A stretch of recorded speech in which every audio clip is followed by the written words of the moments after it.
Do what thou wilt shall be the whole of the law.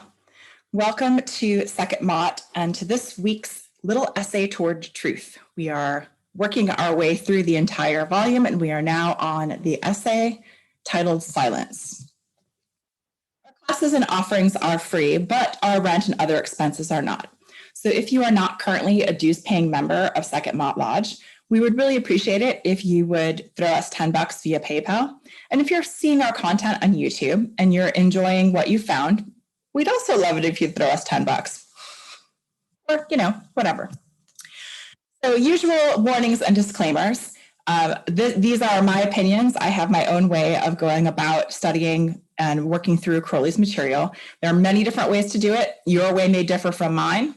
These are all my opinions. There are lots of opinions. I have one for everything, maybe two sometimes. But I'm not speaking on behalf of the OTO or Sekhet-Maat or offering up an official interpretation of any textual element that we're about to go through today. You also may be seriously offended by some of the things I say. Occasionally I drop an F-bomb, and if you have any type of design or style sense, I am certain that my PowerPoint slides will eventually offend you. So your mileage may vary, as we say around here, and disagreement and multiplicity of opinions are absolutely welcomed. So as I mentioned, we are working our way through little essays toward truth, and we are currently on the 14th of the essays. So the only essays we have left are love and the last essay, little essays toward truth, right? Truth is the last one. I have a couple of suggestions that are specific to this essay and a couple that are not. The first would be that I invite you to explore all the ways that silence appears in your life and in your magical practice and what those different instances of silence mean. For example, in contemplating reasons why someone might be silent or choose to be silent or find themselves being silent, you might be bewildered, or a person might find themselves bewildered. They might choose to be silent out of obedience or to be silent out of self-control. A person might be silent out of wonder or awe at something that they're experiencing. They might be silent because it's situationally appropriate. Generally speaking, for example, when you are a student in class and the professor is lecturing, you are silent because that's the convention that we've established for that situation. People might also be silent when they are at rest. Maybe they snore, so maybe not. People may also be silent as a sign of wisdom. Silence occurs in meditation. And silence is also an aspect or an important aspect of some of the practices that are outlined in different schools of yoga. And of interest to Crowley would be Patanjali's 8-limbed system of yoga.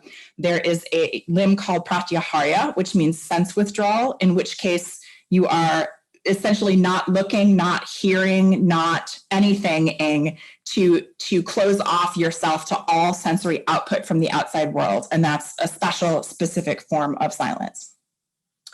In addition, if you have read through or performed any of the thelemic rituals, including the Gnostic Mass and including some of the other rituals, there are designated moments when you are instructed or when the ritual calls for silence or for the sign of silence.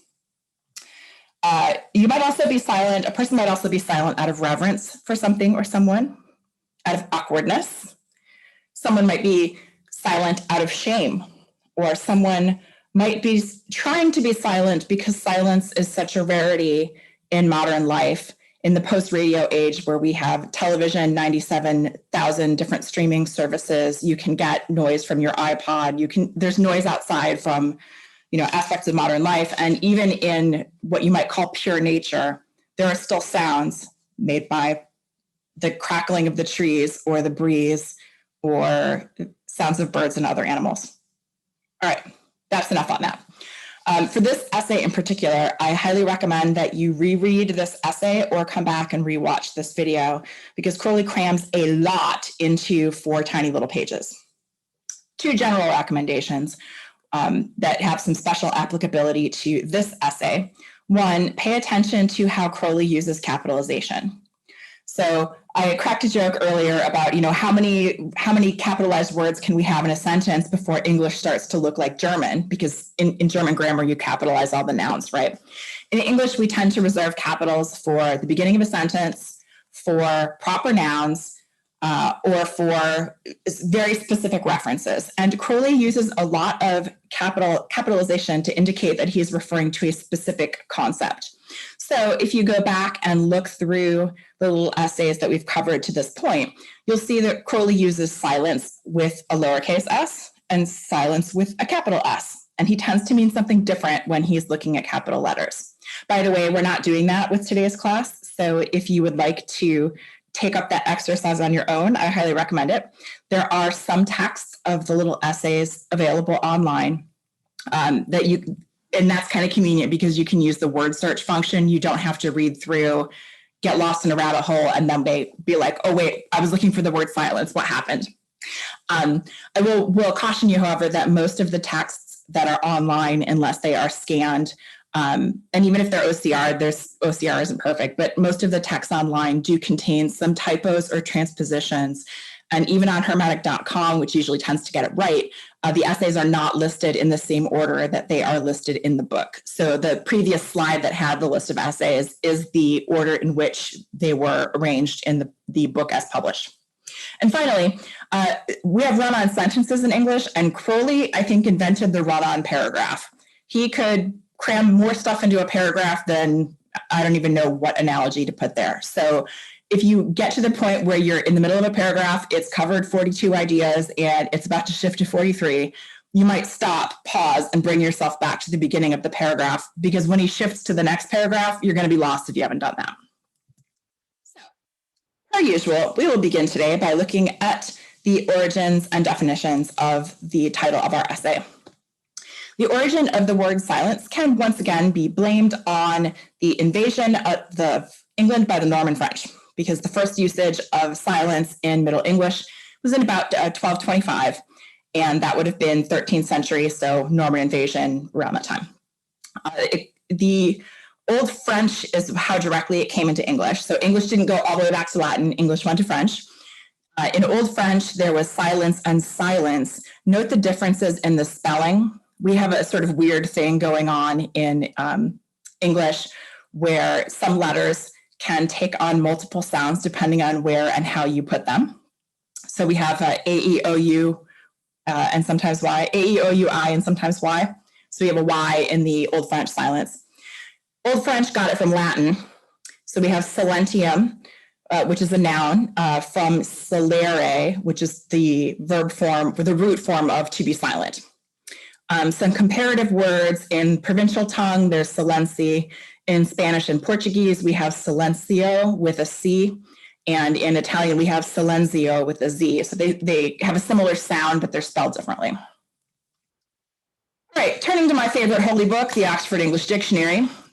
This week, we're getting lots of Shakespeare in our examples. So I threw a few of them down in our definitions. As always, the Oxford English Dictionary tends to put, or the way that it's organized is that the most common usages of the word generally appear up front. And usually the obsolete forms are marked with a dagger. And since I have finally figured out how to put that symbol in, I know it seems like it should be obvious, but I figured it out. So now we have daggers.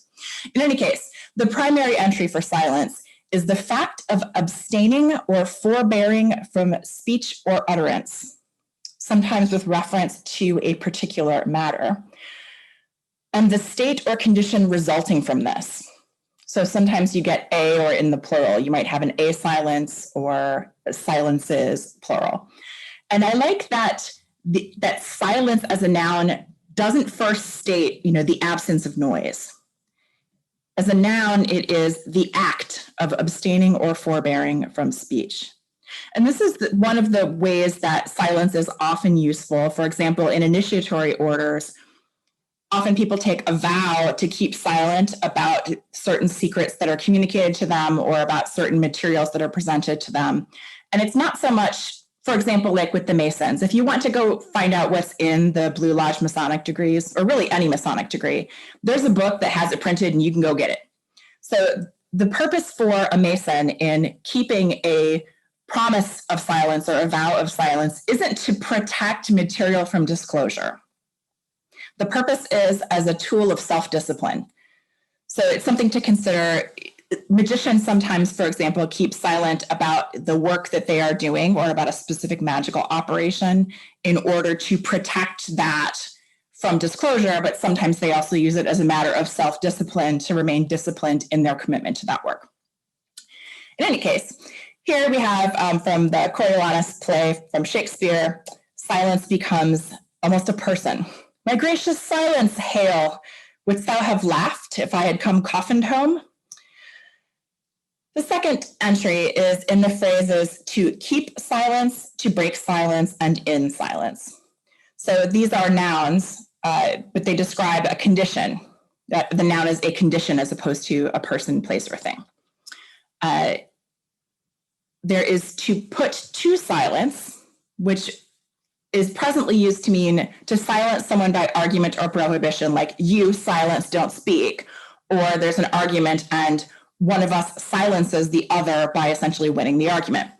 I found it interesting that to put to death was one of the prior definitions. So to put someone to silence was a euphemism essentially for executing them. Fun fact. All right, so used imperatively, silence as a command. It means to be silent or to make no noise. And in one of the scenes in Midsummer Night's Dream, I think it's Titania says to all, or it might be Oberon, says to all the collected fairies, but silence, here comes Thisbe. Finally, we have, as the primary definitions, we have the renunciation of speech chosen or vowed by certain religious or monastic orders, especially the Trappists, or a period during which the members of a community or retreat renounce speech. So, for example, in Vipassana, often there are silent meditations where, except during certain designated periods of questions and answers with the teacher, the students who are attending the retreat will keep silence or will maintain silence, or there will be silence for the remainder of the retreat. Also, there are, of course, proverbial phrases, and the example that the OED gives is silence is golden. We're going to get to some more of those proverbs in a minute. All right, the sub-definition, the second definition, is the state or condition when nothing is audible. So again, I find this interesting that the first most often used definition of silence is the act of refraining from speech. The second is the state or condition when nothing is audible, absence of all sound or noise, complete quietness or stillness, and noiselessness.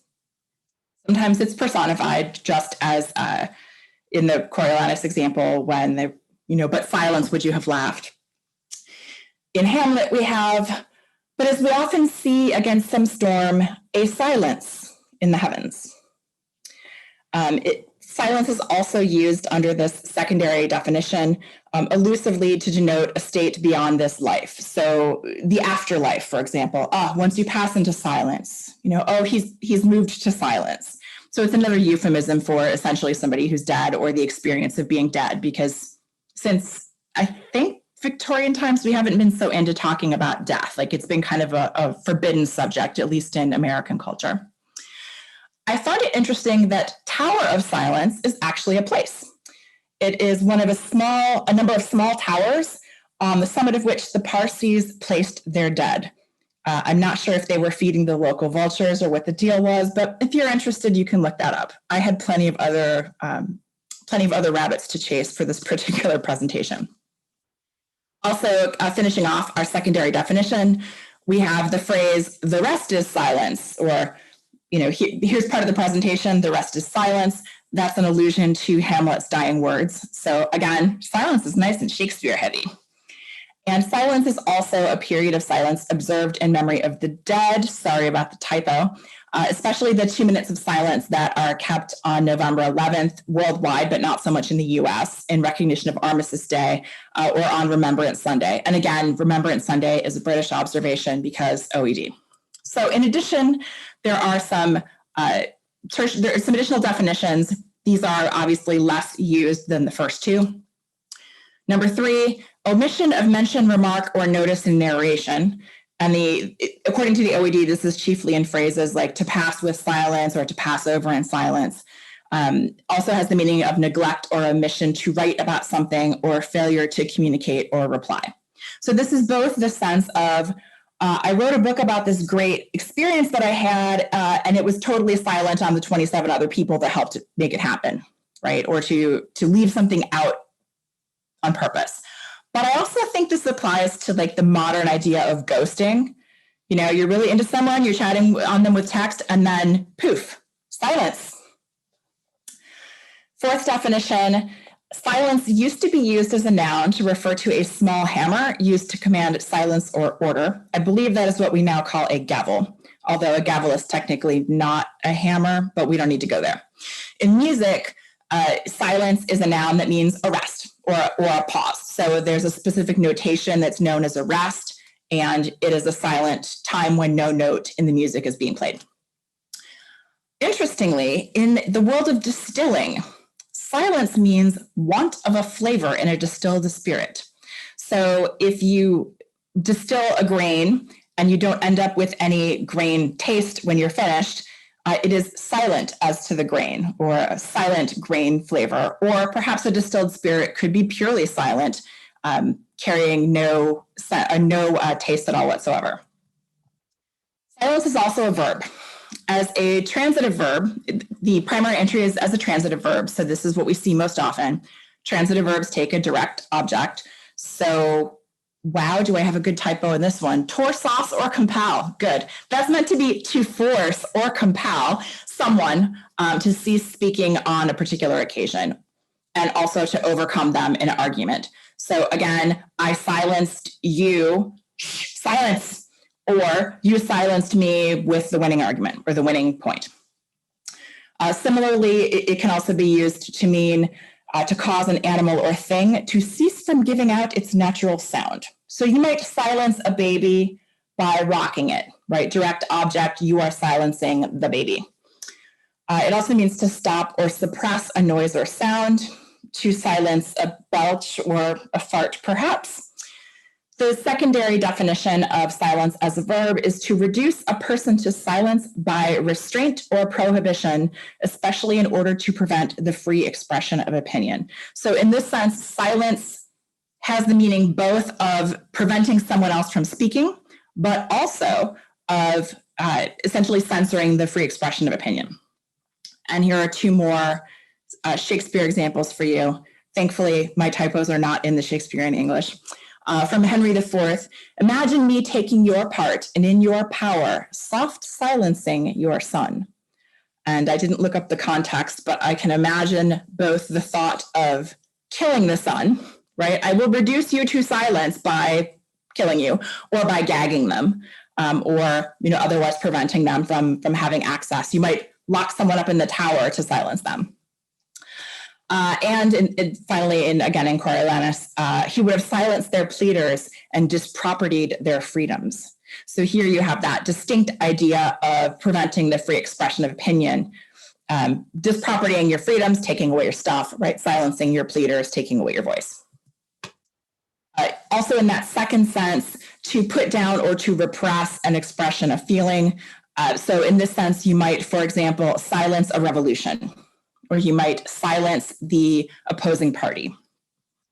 In third definition, in military and naval terms, it means to compel a gun, battery, or ship to cease firing, to disable by superior fire, or to stop the fire of a gun. Fourth, in silence, we have to leave unmentioned or unnoticed, to pass over in silence, or to omit.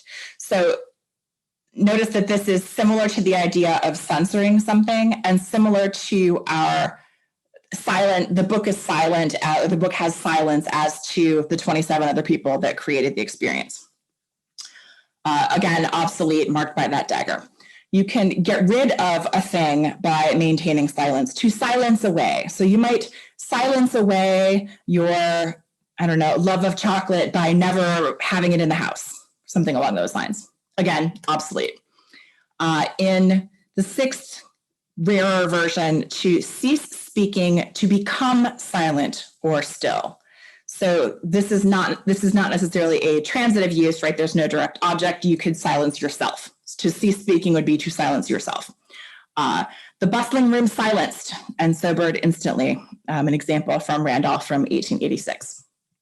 All right, so I couldn't resist looking up silence in the Bible because, we know Crowley read a lot of Bible when he was a kid. And also the Bible has just so much rich fodder of all different kinds of flavors for pretty much every one of the words of these essays. A quick Google search using silence and Bible got me more material that I could do an entire 90 minutes on, but I saved the best for you and I'll spare you the rest, okay? I picked two of my least favorite quotes for first. The women should keep silent in churches, for they are not permitted to speak, but should be in submission, as the law also says. Notice law there is capitalized. If there is anything they desire to learn, let them ask their husbands at home. It is shameful for a woman to speak in church. Thanks, Corinthians. I picked this in part because the attitude is the absolute opposite of what we have in Thelema and is, in fact, in most aspects of modern society, seen as sort of a backward way of viewing the difference, if any, between men and women. Similarly, from Timothy, let a woman learn quietly with all submissiveness. I do not permit a woman to teach or to exercise authority over a man. Rather, she is to remain quiet. For Adam was formed first, then Eve. And Adam was not deceived, but the woman was deceived and became a transgressor.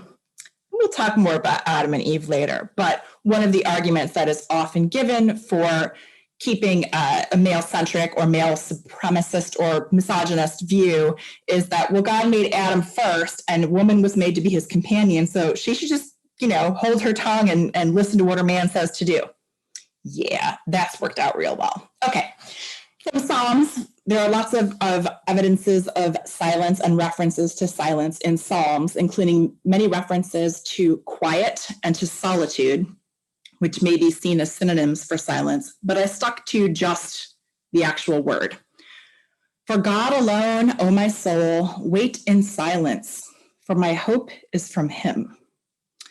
And from Ecclesiastes, and one of your favorite Beatles tunes, right?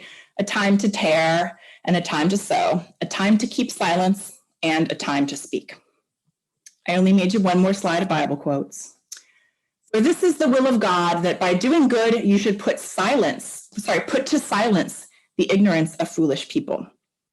I thought this was an interesting use of the word silence, given the definitions that we just went through from the Oxford English Dictionary. Also from Proverbs, a fool gives full vent to his spirit, but a wise man quietly holds it back. So holding your tongue, essentially, keeping silent as a means of expression of wisdom. And, since it's the Bible, it's always nice to have one quote from the book of Revelation because that's the last book, right? When the Lamb opened the seventh seal, there was silence in heaven for about half an hour. All right, so let's take a look at Silence the Essay. This week, there are going to be several major diversions, so hold on to your saddles, and here we go. Jeff, will you take the first slide? Of all the magical and mystical virtues, of all the graces of the soul, of all the attainments of the spirit, none has been so misunderstood, even when at all apprehended, as silence. It would not be possible to enumerate the common errors. Nay, it may be said that to think of it at all is in itself an error, for its nature is pure being, that is to say, nothing, so that it is beyond all intellection or intuition. Thus then the utmost of our essay can only be a certain wardenship, as it were a tiling of the lodge wherein the mystery of silence may be consummated. At this point, you should know to buckle up your seatbelt because we're in for a wild ride. So let's break that down a little bit. What's he going on about? So first, here we have those massive capitals. Crowley refers to silence as a magical virtue, a mystical virtue, a grace of the soul, and an attainment of the spirit. All of these things in capital letters. Might be fun to go see what he says about those things in other books beyond the scope of today. He also says, oh, silence, it's so misunderstood. So when he starts to talk about what the common errors are, the first thing he says is that it may be said that to think of it at all, to think of silence at all, may be itself an error. Like maybe it's a mistake to think silence, because the nature of silence is pure being, which he refers to as nothing and beyond your intelligence and intuition. So pure being / nothing may refer to being outside of the tree of life. And I say that because if you have the actual book, Little Essays, or if you found a good PDF online, the inner cover has that diagram of the Kabbalah, of that Kabbalistic tree of life. And the way that Crowley has drawn this, the three veils of creation are sort of above that, right? And the first one is called, remember, I don't speak Hebrew, Ein, or nothing, capital N. Beyond that is Ein Sof, the boundless, and beyond that is Ein Sof Hour, the boundless light. And if you look at the way that Crowley draws this diagram, there's clearly a sort of egg shape that goes all the way around, meaning that this nothing of Ayin encompasses all of what is on the tree of life, or is either encompasses or is outside of or beyond what is on the tree of life.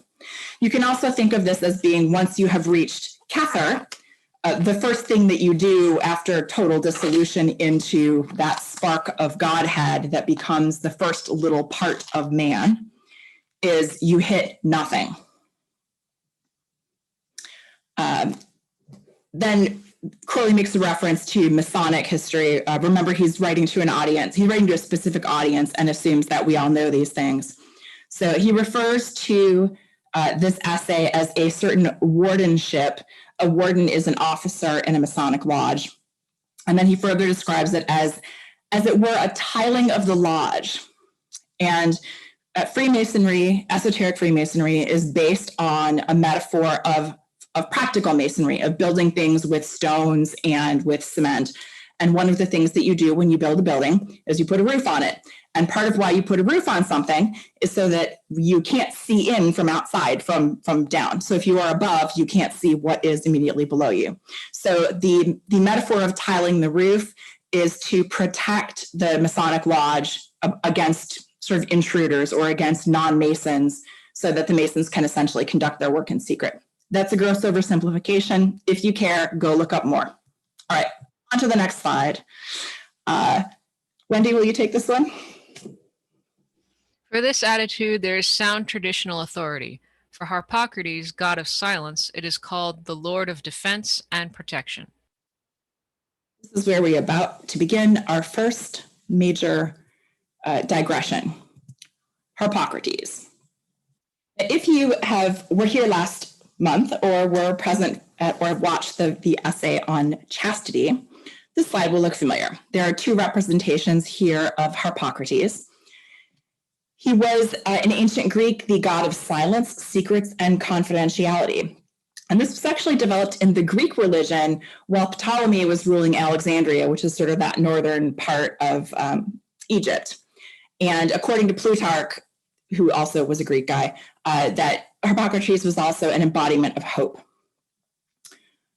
If you go back to one of the proverbs that we just went over about silence, there's something about God being your hope, and maybe those tie together. So Harpocrates was essentially adapted from the Greeks, from the Egyptian god Horus, and Horus was the newborn sun, not the sun, but the newborn sun rising at the beginning of the day. So the Greek version, or the Greekized, Hellenized version of the Egyptian name means Horus the child. So you'll see we have here on one side, there's Horus with two parents who sort of have snake bodies, which is kind of fun, as we'll see in a minute, sort of pointing to his chin. And the statue of Harpocrates from the Global Egyptian Museum, it's unclear if he's sort of, holding onto his beard like he's thinking. And there's some disagreement among scholars and also among religious interpretations whether Harpocrates is actually making what we think of as the sign of silence, or if he's sucking his thumb, which I find kind of cute, or like sucking on his finger. All right. So let's talk a little bit about Harpocrates and Heru Ra Ha. I've chosen, by the way, to use the book cover from Sam Webster's Tantric Thelema because the subtitle is The Invocation of Ra-Hur-Kwit in the manner of the Buddhist Maya Yoga Tantras. It's an invocation of Ra-Hur-Kwit, and this painting is by the artist Kat Luno. And this is a representation of a Buddhist Mahayoga tradition, Rahu or Kwit embodied. In any case, Harpocrates also has the name Heru Raha. Just roll with me on this. I'll explain where I got this later. Heru Raha has two parts, Hor Par Krat and Ra Hor Kwit. And if you've read the Book of the Law, or maybe even if you haven't, both of these names should be somewhat familiar to you. And you'll notice that the word Hor appears in both of them, that H. So I cribbed heavily from Wikipedia to make this as concise as possible. Bear with me, here we go. The active aspect of Harpocrates, Heru Raha, is Ra Hor Kwit, and it means Ra, who is Horus of the horizon. So essentially, Ra, the sun, right on the horizon, just starting to show up, baby sun. Ra Hor Kwit is also the speaker in the Book of the Law, chapter 3. You can see from several verses, I am Ra Hor Kwit, or blah, blah, blah, Ra Hor Kwit. Also known as Lord of the Aeon, or referred to as the crowned and conquering child. According to Crowley, Ra Hor Kwit is symbolized by the 5-pointed star of flame in certain contexts. And if you want to read more about that, go to The Vision and the Voice. Ra Hor Kwit is also a name of Ra that identifies Ra with Horus, showing the two as manifestations of the singular solar force. So we have the sun in the sky and the sun rising up into the sky. They're represented as two different parts of the one unity, which is the sun. Interestingly, Kwit allegedly also means the local form of the goddess Hathor at Athribis, and she guarded the heart of Osiris. There's a whole other myth about that. Go read it if you feel like it. Kut, without the I, also refers to Isis as the light giver of the new year. So we might think about that in terms of the solstice and how Western Europeans sort of worshipped the return of the sun or made sacrifices to ensure the return of the sun and the lengthening of the days for the next year. By some accounts, the Akut can also mean the fiery serpent on the crown of Ra. Interesting in the context of Mass, perhaps, where the priest wears a uraeus crown that has the serpent on the front. All right, the passive aspect of Heru Raha is Hor Par Krat. So we've talked about Ra Hor Kwit, and now we're talking about Hor Par Krat. More commonly, Hor Par Krat is referred to as Harpocrates. And since that's easier for me to say, I'm rolling with that one. Harpocrates is a reference to Horus, the son of Isis and Osiris, which is confusing because Isis and Osiris also have a brother named Horus, who was Horus the Elder. So sometimes Horus the Younger is referred to as Harpocrates for clarity. In the Book of the Law, Aiwass introduces himself as, quote, the minister of Hor Par Krat. Harpocrates is also known as the babe in the lotus. And sometimes Hor Par Krat is thought of as like the baby Ra Hor Kwit. So Crowley, according to Wiki, and I thought this was an interesting comparison, so I left it, Crowley portrays Ra Hor Kwit in place of the Golden Dawn's Osiris Jesus, right? We have the whole dying god motif going on with the Golden Dawn, whereas all of Crowley's initiatory concepts are about fully embodying the crowned and conquering child of the Aeon of Horus. So Crowley uses that as the model for his initiation and uses attainment of the crowned and conquering child mentality as an outgrowth of the natural growth process. So he's really de-emphasizing the metaphor of death and resurrection that was popular in all of the dying god motifs of the various religions in the Aeon of Osiris, which is immediately preceding the Aeon of Horus that we're living in now. Hor Par Krat is also sometimes the younger brother or sometimes the twin of Horus, because remember, right, the Greeks kind of developed Harpocrates as a Horus-like god, so they're related, and in a lot of mythologies, the family structure doesn't work like it does in real life, which is why you have Greek gods having sex with their sisters and marrying their mothers and all this kind of stuff, but humans don't do that. That's God stuff because their family relations are just different. So the Golden Dawn used Hor Par Krat in some of their ceremonies, putting Hor Par Krat at the center of the Hall of Maat, who's the goddess of justice. And the officers of the temple in some of their rituals revolve around Hor Par Krat one of those officers is Horus. So Horus is sort of revolving around Horpar-Quat as a, I don't know, planet around the sun of Horpar-Quat. Let's call it that. The cry of the first Aether in Liber 418, which is the vision and the voice, also presents Horus as the crowned and conquering child. So not just Ra-Hoor-Queet, but Horus himself as the crowned and conquering child. And talks about Horus, the crowned and conquering child, as being the union of many opposites. So if you think of Harpocrates or Heru-Ra-Ha as being the union of that active and passive state, that might help this cry make a little more sense. So we have a description of a child that's covered in flowers, supported by archangels. But he's also got, the secret sigil of the beast, the sun and moon conjoined. And all of this glory is so great that all the spiritual senses fail and their reflections in the body fail. This child danceth not, but it is because he is the soul of the two dances, the right hand and the left hand. And in them, they are one dance, the dance without motion. So let's talk a little bit more about Crowley and Heru-Ra-Ha as the combination of Horpar-Quat and Ra-Hoor-Queet, because I promise I did not make this up. So over here on the right, we have the sun card from the Thoth Tarot deck. And from the Book of Thoth, Crowley wrote that this represents the sun charged with a rose, essentially on a green mountain. He then refers the reader to the coat of arms of his own family. How convenient. But he says that the sun is one of the simplest cards.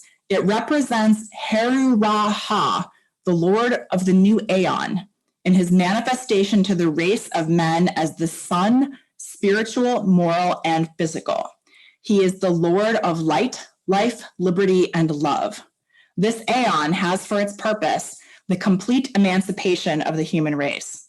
So here you have a description not of Horus, but of Heru-Ra-Ha, essentially taking this role of Harpocrates as well, as the Lord of the new Aeon. So you can sort of think of Horus, Harpocrates, and Heru-Ra-Ha as all being the same concept for reading through a lot of Crowley. Crowley also noted that the restriction of such ideas as sin and death in their old sense has been abolished, and that will become relevant to our essay when we get back onto the main highway and off of this side road. But first, let's talk about the Aeon card. So in the Book of Thoth, which, oh my God, there's so much to read, Crowley says that the old Last Judgment card represented the destruction of the world by fire. And in Crowley's mind, this happened in 1904 when Horus was revealed, when the Book of the Law was received, essentially, and Horus was recognized as the Lord of the new Aeon. So at the beginning of this new Aeon, then, it is fit to exhibit the message of that angel who brought the news of the new Aeon to earth. This card is thus of necessity an adaptation of the stele of revealing. So if you take a look at the graphics of the card, you can clearly see that blue curve, sort of omega shape, which is the body of Nuit, the category of unlimited possibility. You can also see Hadit, the ubiquitous point of view, represented by a globe of fire representing eternal energy, and winged to show that his power, the power of Hadit, is going. Crowley added that as the fifth power of the Sphinx, to go. As a result of the marriage of these two, Nuit and Hadit, the child Horus is born. He is, however, known under his special name, Heru-Ra-Ha. See, it's all coming together. A double god. His extroverted form is Ra-Hoor-Queet, and his passive or introverted form is Horpar-Quat. See, it's in there. He then references the formula of the Tetragrammaton and mentions that, of course, Heru-Ra-Ha is also solar in character. So in this card, he is shown as coming forth in golden light. And you also see that gesture of silence. All right, before we move on to the Book of the Law, does anyone have any questions, comments, ideas, observations, anything else to throw out? Those are some big words, those names. Yes, they are. And I'm trying to keep up with, these different Horpar-Quat and Horpar this, and, Yep. so I can follow you and Heru-Ha-Ha. And, it's like, wow, that's incredible. I would Right? love to have this printed out so I could read it, later on again, because there's a lot of information here. It's fascinating. Absolutely. Send me an email at Okay. mackay93@gmail.com, and I will happily send you my slide deck. And this will be posted to our YouTube channel as well, so you can rewatch it, because I also know I talk fast, and when there are lots of similar sounding names, we have an HRA, an HPK, and an RHK, and they all, it's like alphabet soup after a point. So I'm with you. Okay, what was your Gmail again, dear? It's Mackay93, the numbers 93 Yeah. at Gmail. I got it. All Sweet. righty, thank you.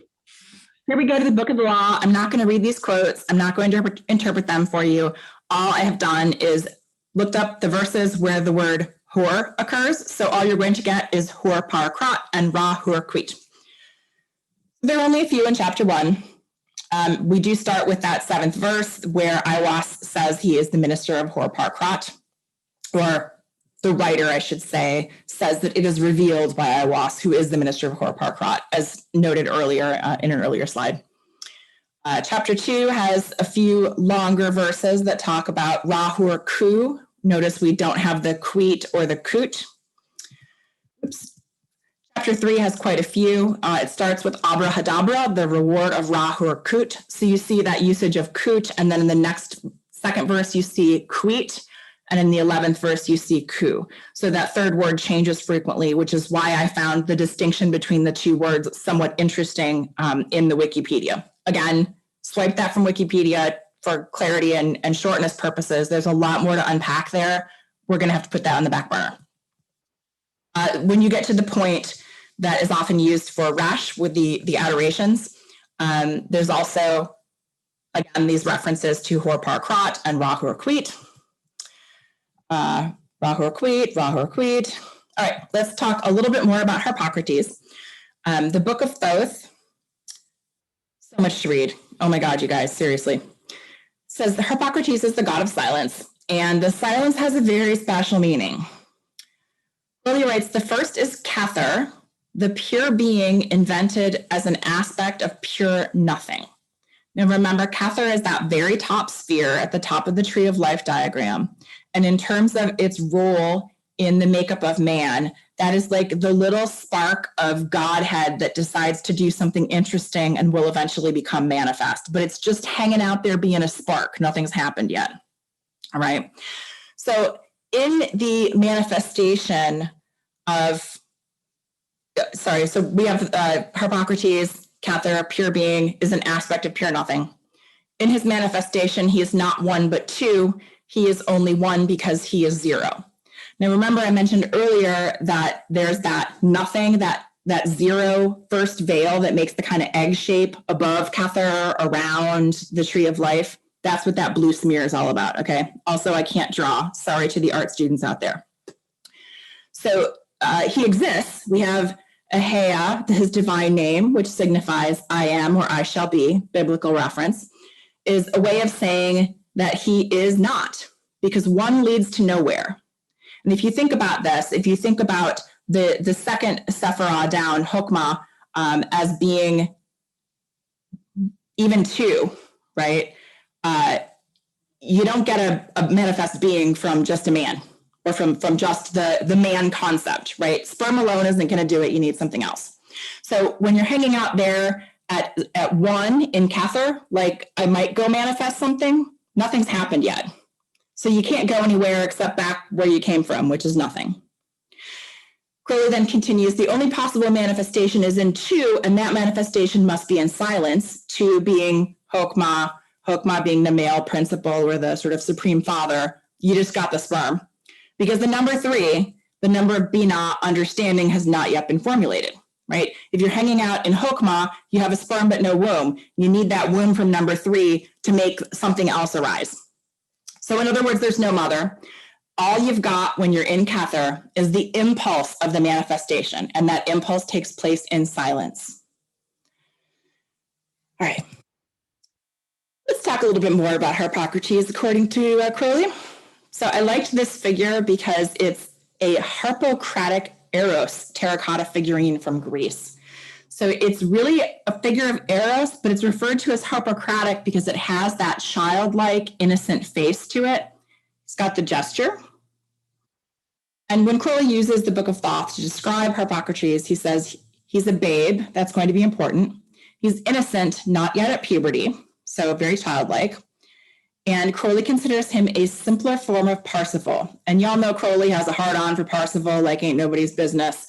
Also, you might look at the essay on chastity that refers to the knight errant, who is also a Parsifal figure. Also, you can look to Crowley's writings on Parsifal. There's so much there, but we're not going there. Crowley notes that there's a lock of black hair curling around his ear. This is a detail that appears to have been something from the Golden Dawn or that Crowley put together. But I like the idea because that it goes around the idea that the ear is the vehicle of spirit. What you hear, your whisper of your holy guardian angel, right? The organ of hearing is your ear. So silence and hearing are things that go together. And then there's also a description here about the conflict in schools between, is Harpocrates doing this or is he doing this? Okay. All right, let's move on to more of the essay. Now that we know who Harpocrates is, and we know that we're going to be talking about Harpocrates as the Lord of Silence and the Defender. Wendy, will you take this slide for us, please?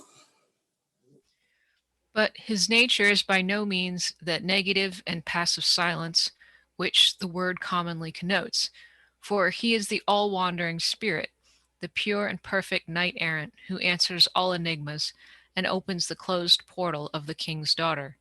But silence, in the vulgar sense, is not the answer to the riddle of the Sphinx. It is that which is created by that answer. For silence is the equilibrium of perfection, so that Harpocrates is the omniform, the universal key to every mystery soever. The Sphinx is a puzzle or puzzle, the feminine idea to which there is only one complement, always different in form, but always identical in essence. This is the signification of the gesture of the god. It is shown more clearly in his adult form as the Fool of the Tarot and as Bacchus diffuse, and without equivocation when he appears as Baphomet. So remember I talked about those run-on paragraphs? This one's not even that long, and he's jammed in ideas from the Grail, from the Tetragrammaton, from the Sphinx and the key to unlocking the Sphinx, and to the Tarot. So this is going to be our second major digression. So the text of the essay itself is up there at the top of the screen. We have description of Harpocrates as an all-wandering spirit, or something that is pervasive.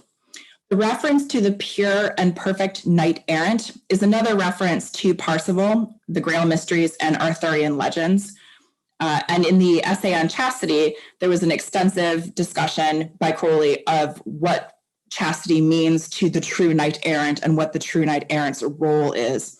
And I'm just going to short circuit that by saying, go see the video on chastity. Harpocrates is also the answerer of enigmas. He's got the answers to the mysterious questions. And when Crowley says that he opens the closed portal, in capitals, of the king's daughter, in capitals, this is a reference to the Yod-He, Vau-He formula, where the king and the queen give birth to the son and the daughter, and the son, as the knight, then elevates the daughter to the throne of the mother. And this is the same formula that Crowley's written about as being present in the Mass. There's a nice thick chunk of this in the Big Blue Brick. And there's also, I believe, an essay in the Mystery of Mystery talking about how this formula applies to the Mass. So he's jammed a lot in there, but just assume, if all these are not familiar concepts, that they all go together. Crowley then says the riddle of the Sphinx, silence in the vulgar sense is not the answer to the riddle of the Sphinx. So first, what is the riddle of the Sphinx? The riddle is what goes on 4 feet in the morning, 2 feet at noon, and 3 feet in the evening. And the answer is man, a person, because at birth, once the baby starts going, it moves on 4 feet, right, crawling. Once an adult or once a little older, walks on 2 feet, and once gets super old, needs a cane, so 3 feet. So silence is not the answer to the riddle. Man is the answer to the riddle. Silence is that which is created by the answer. Silence is something that is created by man. But wait, there's more. So Crowley then goes on to say, silence is the equilibrium of perfection, and he makes Harpocrates an omniform universal key to every mystery. Okay. Omniform means that it's universal in form. It can take on any forms or all forms. So this makes him a universal key, kind of like the skeleton key, right? You need to unlock a door. Your answer is Harpocrates. Go find the right Harpocrates to fit the door. Any Harpocrates will do because they're all the same by essence. Just by substance, Harpocrates might change a little to open that door because it needs, a little niche in the key here or a little notch in the key there. When Crowley refers to silence as the equilibrium of perfection, my first thought was to look at the Book of the Balance. Your mileage may vary, but the Book of the Balance begins with equilibrium is the basis for the work.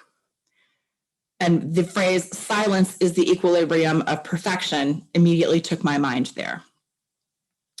When he's referring to the Sphinx as a puzzle or pucelle, Crowley is specifically using the word puzzle and its equivalent in, I believe, French or Italian, pucelle, because it's a feminine word. You see that L at the end. And bringing about the idea that the feminine power needs the masculine power to become whole and complete. Similar to the concept, in my opinion, pillar of pestilence that I am, that for I am divided for love's sake, right? This is not a comment on gender or anything like actual physical people gender or anything like that. It's the concept of a thing and its opposite coming together to unlock the mysteries. Then Crowley refers to, this is the signification of the gesture of the god.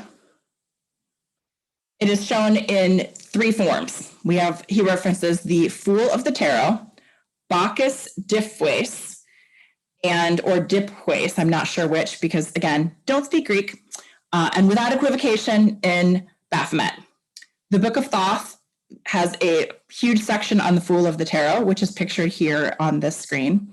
I highly recommend that you go read it because there's so much more packed into this card than I thought, as is true with most of Crowley's tarot cards. In any case, in his description of the Fool, I've put the subheadings on this slide.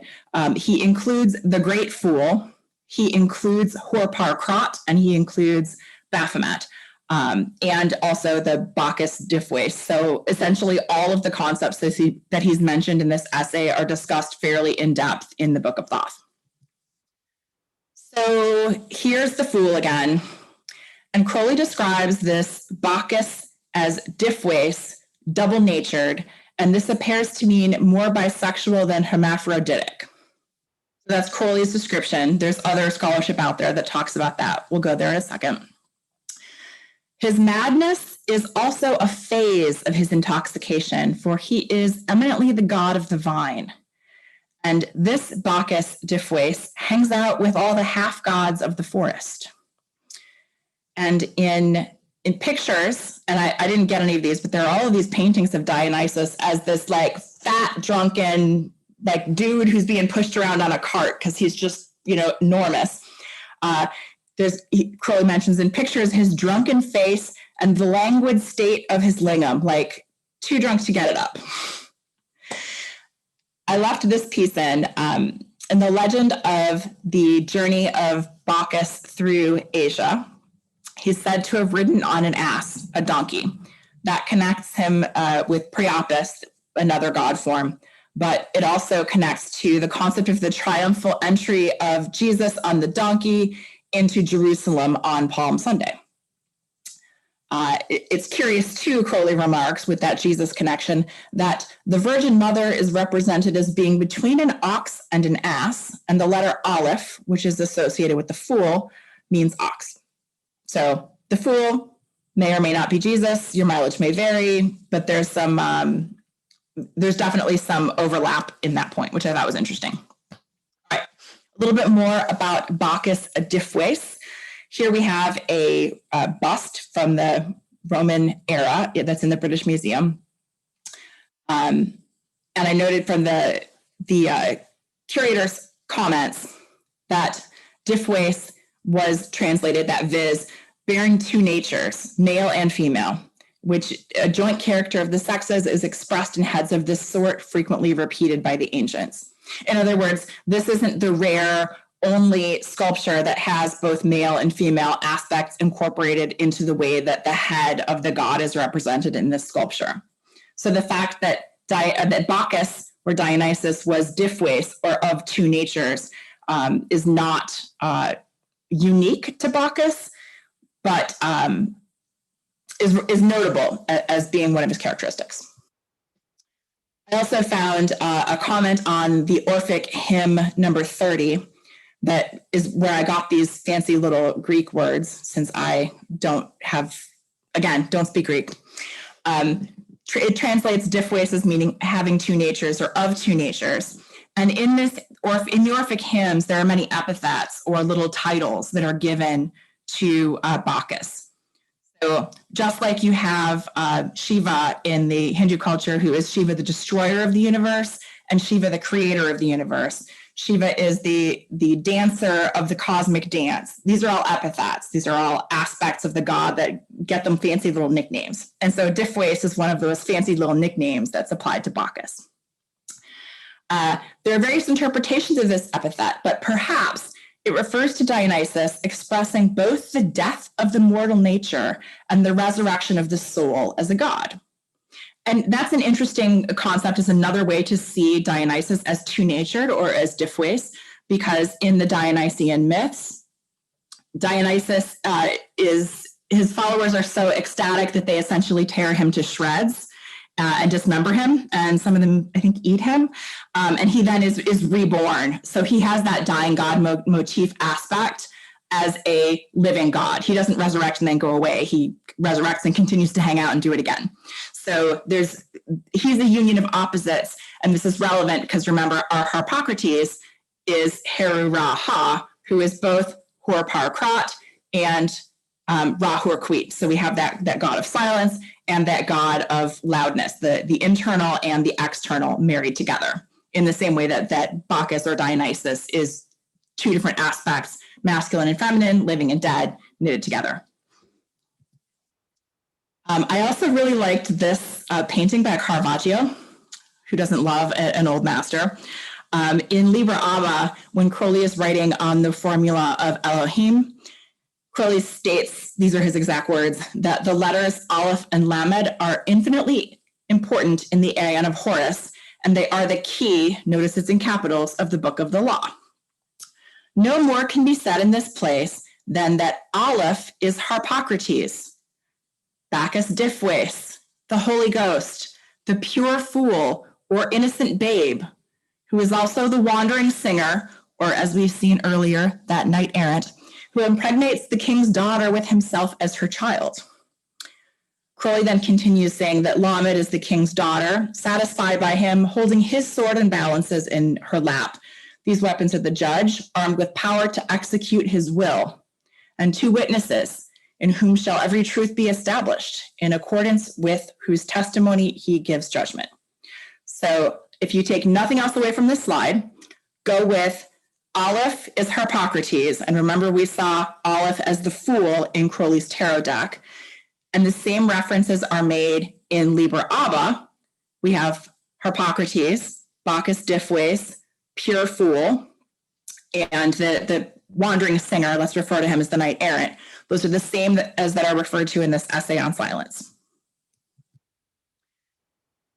There's also in Liber Aleph, the last essay in Liber Aleph, which I have lots of opinions on, but will withhold for the time being, is called On the Final Oracle, or De Oraculo Sumo.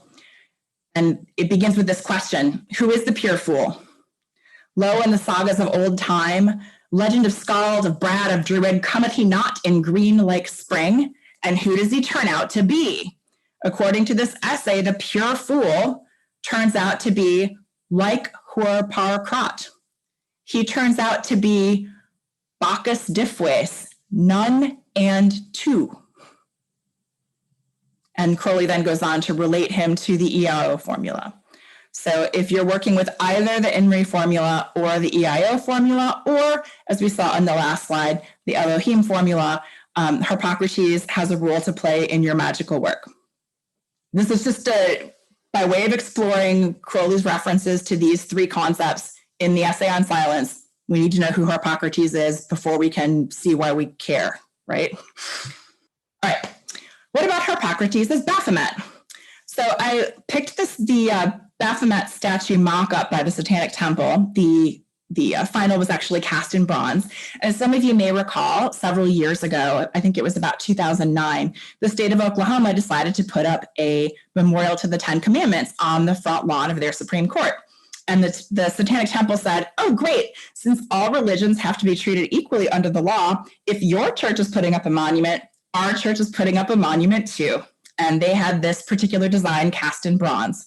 God bless the Satanic Temple. They are fantastic at protecting the legal rights of all of us who practice and follow minority type religions. But back to our essay, the significance of the gesture of the god, and he's shown more clearly in his adult form without equivocation when he appears as Baphomet. So Crowley equates Harpocrates with Baphomet. What the hell is Baphomet? Well, here's one picture for you to look at. But the generalized thoughts, Baphomet, of course, was supposedly the god that the Templars worshipped when the Templars were persecuted, the Knights Templar were persecuted for idol worship. The name is said to be a corruption of Mahomet, which could either be the Islamic Muhammad, but unlikely, or the Byzantine and Greek Mahomet, who's somebody else. There's a text from 1965 which tries to claim a much more creative interpretation. It's Basilius Philosophorum Metallurgicum, which is the alchemical philosophers, essentially. This isn't necessarily borne out by evidence, but it's an interesting idea. And Wikipedia has several other interesting concepts of what, or interesting theories or clever ideas as to what the origins of Baphomet may be. But of course, I'm going to roll with the historians, even though it's fun to think about, because the actual origins are sort of lost to history. Finally, I have Crowley's note here, which is, I believe, from also the Book of Thoth, where Crowley says, Baphomet should be spelt with an R at the end. Thus, it is clearly a corruption, meaning Father Mithras, which nobody else concludes, but it's Crowley and he likes to make pronouncements. I thought I'd throw that in there for your entertainment. Okay. Harpocrates is Baphomet. This is also a drawing of Baphomet. This is probably the most famous drawing. It's from Eliphas Levi's 1856 book, Transcendental Magic. And this is from some BBC reporting on the Satanic Temple statue. It's mostly their words. I cut more things out than I added.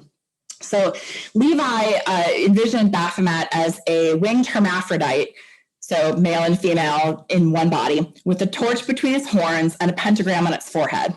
The arms say salve and coagula, that's like the motto of the alchemical philosophers, right? Dissolve and coagulate, or separate things and then join them back together. And the BBC reports that this was supposed to be the powers of binding and loosing that are usurped from God. Right? Because God is the one that creates all the things. So binds, say, a soul to a body, or, a body to the world, and then separates it. You die, poof, you're separated. And that was traditionally seen to be a role of God, right? Creation and destruction. And that's true throughout all different kinds of religions. All right. The two fingers of the hand pointing up and the two on the left pointing down mean as above, so below. And that's an alchemical gesture. There's ancient works from Hermestes Trismegistus, whose writings were popular during the Renaissance and Reformation on alchemy, where the salve and coagula and all these kind of things come together. So this phrase, as above, so below, is also used in relation to science, the universe, and God. But Levy wrote that by making this gesture, his Baphomet expresses the perfect harmony of mercy with justice. Now, both hands and both arms are used to make this gesture of as above, so below. The fact that Levy also equates it with harmony of mercy and justice can be brought back to the tree of life, where we have one pillar known as the pillar of severity and one pillar known as the pillar of mercy. And then we have the middle pillar, which is the balance of the two. But let's talk more about Harpocrates. Okay, big fat slide. Jeff, ready to go for the most run-on paragraph of ever? Sure. When we inquire more closely into his symbolism, the first quality which engages our attention is doubtless his innocence. Not without deep wisdom is he called the twin of Horus, and this is the aeon of Horus. It is he who sent forth a wisest minister to proclaim its advent. The fourth power of the Sphinx is silence. To us, then, who aspire to this power as the crown of our work, it will be of utmost value to attain his innocence in all its fullness. We must understand, first of all, that the root of moral responsibility, on which man stupidly prides himself as distinguishing him from the other animals, is restriction, which is the word of sin. Indeed, there is truth in the Hebrew fable that the knowledge of good and evil brings forth death. To regain innocence is to regain Eden. We must learn to live without the murderous consciousness that every breath we draw swells the sails which bear our frail vessels to the port of the grave. We must cast our fear by love, seeing that every act is an orgasm. Their total issue cannot be but birth. Also, love is the law. Thus, every act must be righteousness and truth. By certain meditations, this may be understood and established, and this ought to be done so thoroughly that we become unconscious of our sanctification, for only then is innocence made perfect. This state is, in fact, a necessary condition of any proper contemplation of what we are accustomed to consider the first task of the aspirant, the solution of the question, what is my true will? For until we become innocent, we are certain to try to judge our will by some canon of what seems, quote, right or, quote, wrong. In other words, we are apt to criticize our will from the outside, whereas true will should spring a fountain of light from within and flow unchecked, seething with love into the ocean of life. Could this paragraph have been any longer? I deliberately left it all in one piece so you could see how crazy and run on it was instead of breaking it down like I usually do into smaller, more edible chunks. But before we break this down, let's just take a quick moment to review what we've gone over so far in this essay. Crowley began the essay by telling us that silence is a magical and mystical virtue and a grace of the soul and an attainment of the spirit, and really misunderstood.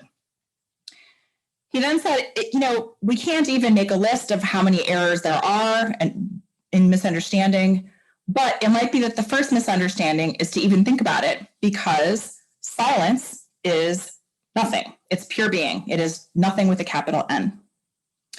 Then Crowley tells us there is a sound traditional authority. Harpocrates, the god of silence, is the lord of defense and protection. Crowley then spent a bunch of time telling us about Harpocrates, how his nature as being silent is not passive. And Crowley then compares him to the pure and perfect knight errant. He says that silence is the equilibrium of perfection, that Harpocrates then is the universal key to unlocking all of the mysteries, and then he compares the gesture and Harpocrates to the fool of the tarot, Bacchus Diffwace of two natures, and as Baphomet. So now we are going to inquire more closely into the symbolism of Harpocrates. Let's break down this bad boy. So as we start this, when we inquire more closely into his symbolism, Crowley has been talking about Harpocrates, so clearly it is the symbolism of Harpocrates that we are about to dive into. The first quality that we get is innocence. Remember, we have Harpocrates being adapted by the Greeks from the Egyptian god Horus. So Crowley says there's deep wisdom in calling him a twin of Horus. He then points out that we have the aeon of Horus. Harpocrates, as you know, Horpar is the dawn of the aeon of Horus, right? And Horpar was the dawn of, or the rising sun, right? Ra as baby. So we have the dawn, beginning, and silence as sort of twins that go together, two sides of the same coin, or two genetically related siblings of the same age. The next breakdown is to say the fourth power of the Sphinx is silence. And Crowley tells us it will be of utmost value to attain his innocence in all of its fullness for those of us who want to aspire to the power of silence. Remember, the four powers of the Sphinx, the classical ones, are knowledge, will, courage, and silence, or to know, to will, to dare, and to keep silent. In Latin, those are scire, vale, audere, and tacere. So you'll often see those four written out in Latin instead of English in magical texts. So if we're going to aspire to silence, we need to attain the innocence of Harpocrates. Well, what the hell does that mean? Crowley's going to tell us. So first, he says we have to understand the root of moral responsibility is restriction, which is the word of sin. That's the Book of Law says restriction is the word of sin. There you go. Crowley's telling us about it. And then he talks about the Hebrew fable. So let's talk about the Hebrew fable for a moment.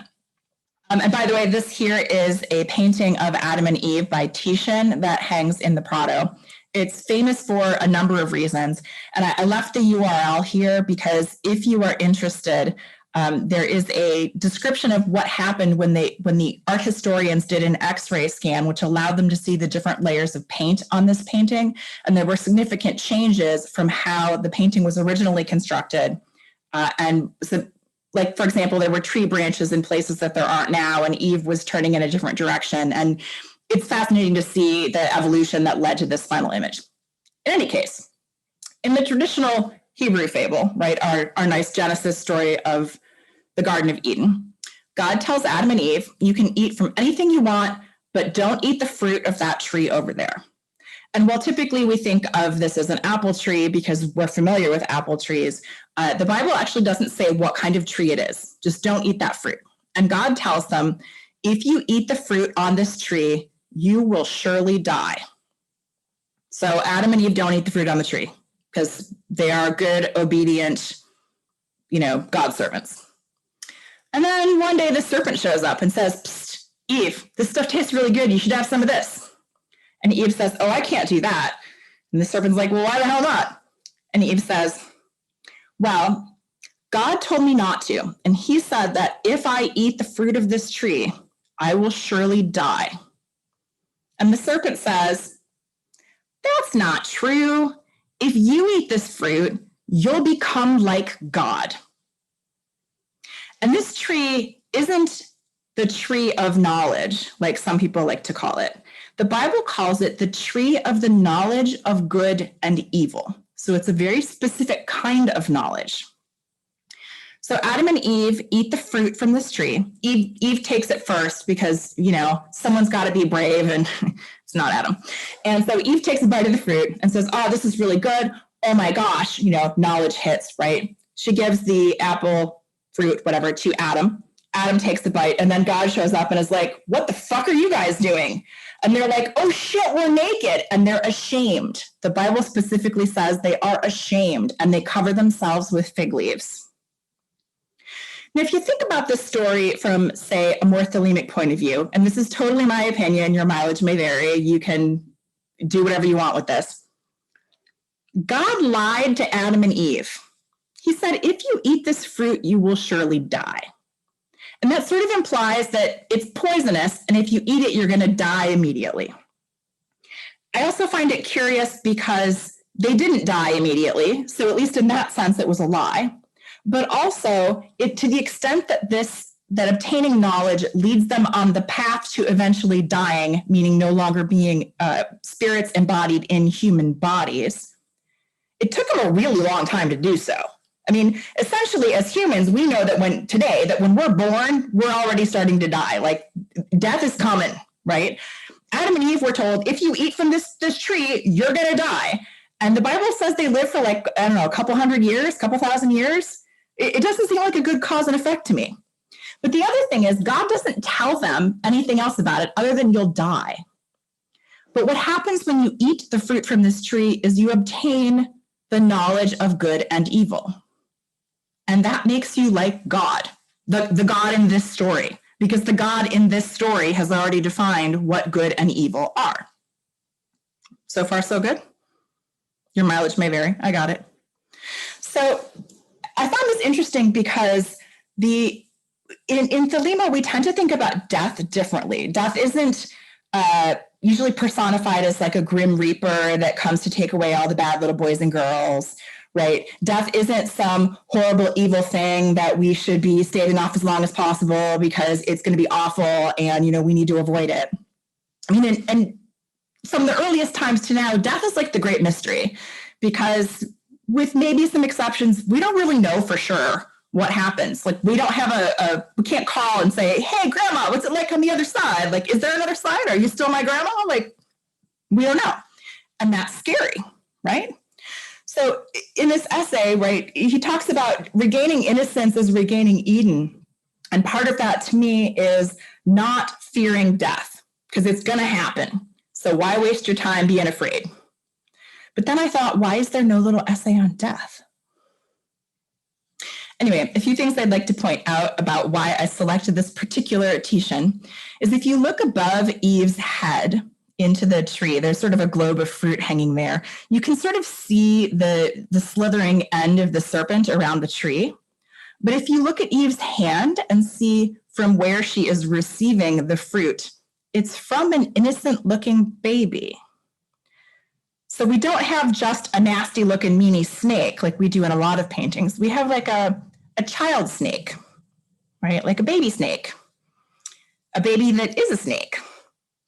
I also find it somewhat entertaining that while Eve is reaching for the fruit, it looks like Adam's trying to cop a feel. But one thing I also find interesting about this painting is Titian was known for his studies in the use of light and darkness.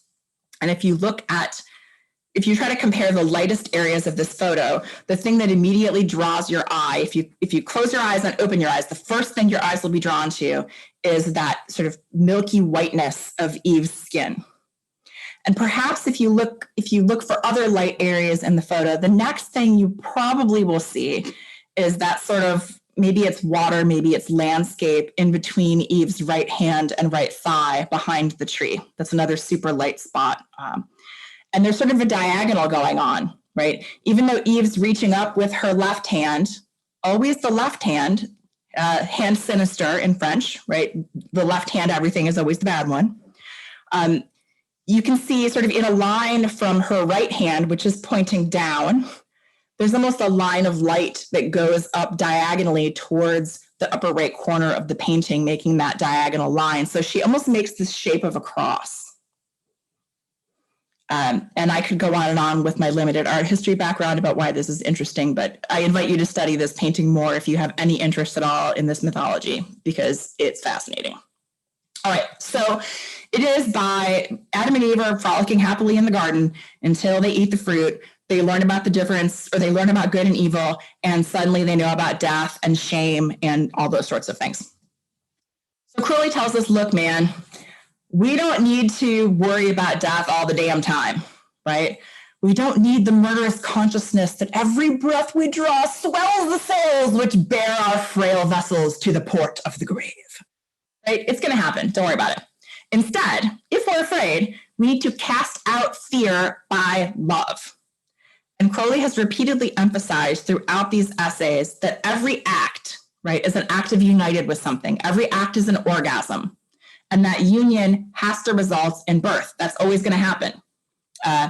Technically not on the biological level, like orgasm doesn't always lead to a birth, thank God, but, roll with that, okay? Crowley then points out, remember, love is the law. So every act has to be righteousness and truth, right? If love is the law, love under will. So take your fill of love when, where, and with whom you will, assuming that it's also their will too, right? So in order to understand this, Crowley says there are certain meditations, capital M. Doesn't tell us what they are. But I have some thoughts. I'll invite you to play with that one. And Crowley says that understanding this truth, that every act as an orgasm, as an act of union, results in birth. Every act is righteousness and truth. It's generative. It's creating something. Even if you're not thinking about sex, think about when you engage your mind with a new idea or when you engage with a new person, right? Every exchange is something generative. It creates something new, some new memory, some new understanding. It might result in a tangible work like a book or a play or something else, but it doesn't have to. So Crowley says, go ahead. Once you understand this, You need to understand it so much that you're like unconscious of the fact that you understand it. Just like Adam and Eve were before they ate the damn fruit, blissful and happy in their existence, right? Just engaging in their lives as they were in the moment without worrying so much about death. And that, Crowley says, is when the innocence is perfect. You hit that Edenic state. You are not even conscious of the fact that you're so focused on life and the union and the action that death is not even a little thought in the back of your head. So my suggestions would be to review how concepts of union and love have been presented in these essays up to this point. We're reading love as our next essay, so this is clearly some foreshadowing. And I've already discussed the perfection pieces. So before we move on, thoughts, comments, questions? All right.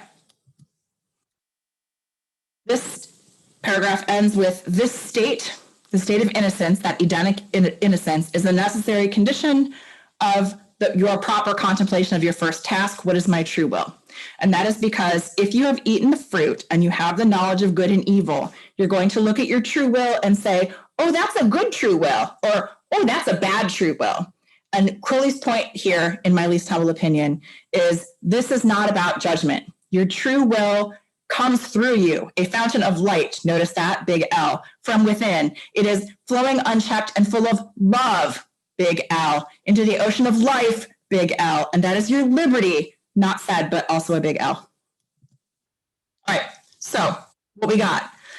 The primary characteristic of Harpocrates is innocence. He's a twin of Horus, remember, like sun god. So sun god and innocence go together. Silence is the crown of our work. It's an important tool to achieve that innocence of Harpocrates to get to the silence. It's not just any innocence, it's Edenic innocence, specifically regarding death. Don't fear death. Every act is an orgasm resulting in birth, and every act is righteousness and truth. Perfect innocence does not evaluate true will by right and wrong, and true will is a fountain of light filled with love that flows into the ocean of life. All right, Wendy, next paragraph, please. This is the true idea of silence. It is our will which issues, perfectly elastic, sublimely protean, to fill every interstice of the universe of manifestation which it meets in its course. There is no gulf too great for its immeasurable strength, no strait too arduous for its imperturbable subtlety. It fills itself with perfect precision to every need. Its fluidity is the warrant of its fidelity. Its form is always varied by that of the particular imperfection which it encounters. Its essence is identical in every event, and always the effect of its action is perfection, that is, silence. And this perfection is ever the same, being perfect, yet ever different, because each case presents its own peculiar quantity and quality. So word fun with Crowley. The true will, or silence, which is our will, is sublimely protean, meaning it can take any form, it's versatile, it can do many things. Just like Harpocrates is the key to unlocking all of the mysteries, right? He said earlier that Harpocrates is the omniform, that is the capital K key to any mystery soever. And Crowley also notes that this will fits itself with perfect precision to every need. And it fits into every little interstice of the universe, every small intervening space. So essentially your will is acting like Harpocrates. Crowley's putting together the idea that he's now describing will in the same terms that he earlier used to describe Harpocrates. So silence, will, Harpocrates, there you go. Last slide, Jeff. I praise the luxuriant rapture of innocence, the virile and pantomorpheous ecstasy of all fulfillment. I praise the crowned and conquering child whose name is force and fire, whose subtlety and strength make sure serenity, whose energy and endurance accomplish the attainment of the Virgin of the Absolute, who being manifested is the player upon the sevenfold pipe, the great God Pan, and being withdrawn to perfection that he willed is silence. So the word pantomorphous is a rather uncommon one. I don't think Crowley invented it because they've seen it in a few other places, but essentially the roots are from pan, which is every shape, whole, inclusive, pan global, pantheistic, pandemonium, and then morph, which is the word for form or shape. So something that is pantomorphous can take on any shape. One might say that it is protean. You might even say that it is omniform. So notice we have Crowley using several fancy pants vocabulary words, all to mean the same concept. As the last paragraph, this essay ends, there's a word for this literary device that I don't remember, but it ends essentially with a prayer of thanksgiving. Thank you so much. I praise, blah, blah, blah. This is so great. And the praise is rapture of innocence, right? That's the primary component of Harpocrates, his key characteristic. The crowned and conquering child whose name is force and fire, the Hiruraha, Harpocrates, right? Subtlety and strength, make serenity, make sure serenity, silence, subtlety and strength, silence, whose energy and endurance accomplish the attainment of the version of the absolute. That's the Yad Vahe formula again, don't get excited. And who? Being manifested. So when Harpocrates is manifested, he is the player upon the seven-poled pipe, the great god Pan. Oh. And being withdrawn into the perfection that he willed is silence. So we have here perhaps a little teaser about next month's essay, which is love. Reference to Pan. Pan's related to Bacchus. We have some Bacchus action going on here with Harpocrates. Your mileage may vary. We have now hit the 6 o'clock mark. So for those of you that have to flee because you're here live and this was all the time you allotted, please feel free to flee. For those of you who are able to stay, I have a few more little treats in store. Silence in the Holy Books. I'm going to run through these relatively quickly. You can see though that silence shows up many times. Here we have Liber B Vel Magi. We have silence, capital S. We have Art Thou Not Pan from Liber Liberi, and the response, I am he, speak not, let the work be accomplished in silence. So Liber Liberi ties together the concept of Pan and silence. There's reference to solemnity and silence. These are not capital S silences, but Liber Liberi has, it's a lengthy holy book, so it has lengthy references to silence. We have silence as a way of worship. By silence and speech do I worship thee. We have, in the 7th chapter, we have verse 34, come let us no more reason together. And Crowley's commentary is that this is above the Ruach, right? We've moved above that, the 5 Sephiroth that are the middle of the tree. Remember, we have that Tiferet as our center that's like driving the Ruach, which is trying to figure out like what to do and taking all the information in with the senses. We've moved past that, over the abyss. Let us enjoy, let us be ourselves, silent, unique, apart. There's a reference to the silence of things and to Crowley's commentary is see the aethers. So he means the vision and the voice. There are references to silence and speech as the adept reporting impressions on what his experience is in Liber Cordis Sancti Serpente. In the 2nd chapter, there's a reference to the swan being silent. The swan symbolism is too much to get into for today, but Crowley says the swan is of course silent. Ecstasy transcends expression. So there's an idea here linking ecstasy with silence. Further on in the book, the swan is silent again, right? The ecstasy is remaining undisturbed according to Crowley's commentary. Again, this is a really long holy book, so here's some more. We have O silence, O rapture, again linking the idea of silence and ecstasy. Rapture, according to Crowley, in his commentary, this is from the commentaries on the holy books, rapture is the end of conflict between any two things. This is that union.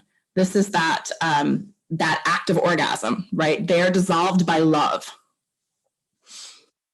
Let's see. Again, O silence, O rapture. Okay. Chapter 3. Look, there's more. We have thy voice is beyond the speech and the silence and the speech therein. This is the capital S. So the voice or this pure love is free from all boundaries and all everything. Crowley's commentary says that this idea of pure love, with a voice beyond speech and silence, and the speech therein, the speech in the silence, it's utmost gratification. The perfume, the spiritual significance here, isn't mingled with any other imperfect conception.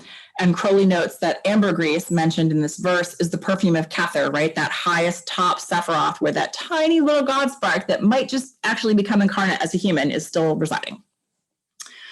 The verse 29, yet all the while thou wast hidden therein as the Lord of silence, that would be Harpocrates, is hidden in the buds of the lotus. And I made a note here that Crowley was heavily influenced by Buddhism, as almost all of you know. Crowley was a practicing Buddhist while he was receiving the Book of the Law. And when he went to go study yoga and hang out in Sri Lanka and all those other places, he was there to study Buddhism, not to like proclaim the law of Thelema. So in some traditions, the baby Buddha emerged from a lotus flower, from the bud of the lotus flower. So here we have Harpocrates emerging the same way that Buddha did as a baby, Harpocrates also being a baby deity. In Liber Aurorita, we have the Lord of Silence, again, Harpocrates, was established upon the lotus flower. And this may be a reference to or a tie into Crowley's Buddhist past, but in Buddhism and Hinduism and some of the other Asian spiritual paths, the lotus is usually a throne for a divine figure, like a Buddha or Sarasvati or another god or goddess. So the translation for what you call this thing, the lotus throne, is Padmasana, and it literally means lotus seat, which is also a yoga asana you would know as lotus pose, where you're essentially sitting cross-legged, but with your feet on top of your thighs instead of underneath them. Liber Arcanorum has just one. We have the voice came from the silence. Liber Tau Val Cabali Trium Literarum refers to the functions of the three orders: silence in speech, silence, speech and silence. And those are construction, preservation, and destruction. And you can think about this as silence in speech. We have our construction. God says a word, boom, the universe is created. We have silence, the preservation of a thing, and destruction, bringing it all back down, speech and silence. Your mileage may vary. There are other ways to look at that, and the commentary is not extensive. In Liber Ashval Capricorni Pneumaticae, we have another reference to a silence, and it is, let him sway the force of him to and fro like a satyr in silence until the word burst from his throat. So this isn't the capital S silence, but we have a satyr. Again, satyr is associated with Pan, who's half man, half goat, like the satyrs are. Crowley has used part of the essay to, at the very end, to bring Harpocrates and Pan and tie them together. And there's one reference to silence in the Book of the Law, which is in chapter 3. Remember, that's the Rahur Kwit chapter. Rahur Kwit, Horpar Krat, get together. They are the two faces of Heru Raha, which is Harpocrates. The verse is, I am the hawk-headed lord of silence, big S, and strength, big S. My nemesis shrouds in the night blue sky. I will rein in my pillar of pestilence and bring you to my work of list of works consulted. The Gospel Coalition essay was interesting to me on what the function of silence can be in Christian practice, and it gave me some ideas for what the practice of silence is and can be in Thelemic practice. And I continue to rely heavily on the commentaries to the holy books and the concordance. Whoops. So if you are still with us, thanks so much for coming to visit. If you're watching us on YouTube, help us keep Cascadia Thelemic. We would, again, sincerely appreciate your donation via PayPal of $10 or whatever you'd like to give. And if you are on YouTube, hit like and subscribe to our YouTube channel for new content each week. You can find out more at www.pdxoto.org. We look forward to seeing you again. Love is the law, love under will. More. Stop recording.